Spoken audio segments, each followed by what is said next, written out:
కాదు మామ, వచ్చిండేది మనం దొంగతనానికి వచ్చినాం, మళ్ళీ అద్దాలు జమ్మాలు కోయటా నీకే. తోటలో గిన్నె దొరికితే మిట్టితో కొడతారు వాళ్ళు. ఎండ పడతానులే. ఏంది ఎండ కానీ అద్దాలు పెట్టుకుంటావా? కళ్ళ కనబడదురా ఇప్పుడు కాయలు పీకేటప్పుడు కనబడాలి కదా మనకి. తోటలకి అట్లా కాదు, ఇష్టం వాళ్ళ నీ గుడ్డి అని అద్దాలు పెట్టుకొద్దంటే మళ్ళా పెట్టుకుంటావు. కనపడలేరా? ఏంది కనపాలి చెప్పలేదు నీకు అద్దాలు పెట్టుకోద్దని. ఇవన్నీ ఆకుల మధ్యలో ఉన్నాయి కాయలు. ఇద్దరమైతే కాదు, నువ్వు పైకెక్కు యాడ కాయ అంటే ఆడు చెప్పు. నేను పెట్టడమా పీకడమా? నువ్వు పీకేటప్పుడు పిలిచొద్దు, తోటలు వింటారు. ఒకటేసారి పీకేను, నువ్వు చెప్పు. నేను పీకు మామ అంట. పీకుతారా మామ? ఎక్కుతున్నా మామ. పా నువ్వు బా.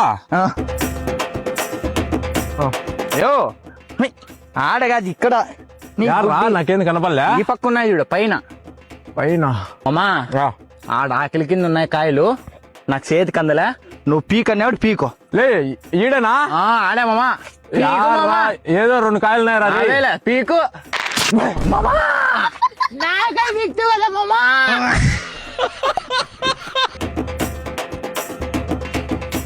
ఎవరు మీరు పీక్కుంటారా మా కాయలన్నా? మీ చెట్లో కాయలు కాదన్నా వీకిండేది, నా చెట్లో కాయలు వీకినాడన్నా. చాలా మంది మాకు యూట్యూబ్ ఛానల్ ఉందని తెలియదు. ఇన్స్టాగ్రామ్ లో ఎలా అయితే సపోర్ట్ చేస్తారో మాకు యూట్యూబ్ లో కూడా సపోర్ట్ చేయండి ప్లీజ్. మన దగ్గర 150,000 మంది ఫాలోవర్స్ ఉన్నారు. ఇంతవరకు ఏ వీడియోలో కూడా యూట్యూబ్ ఛానల్ ఉందని చెప్పట్లేదు. ఈ వీడియోతో చెప్తున్నాం. చాలా మందికి తెలియదు మనకి యూట్యూబ్ ఛానల్ ఉందని. ప్రతి ఒక్కరూ సబ్స్క్రైబ్ చేసుకోండి.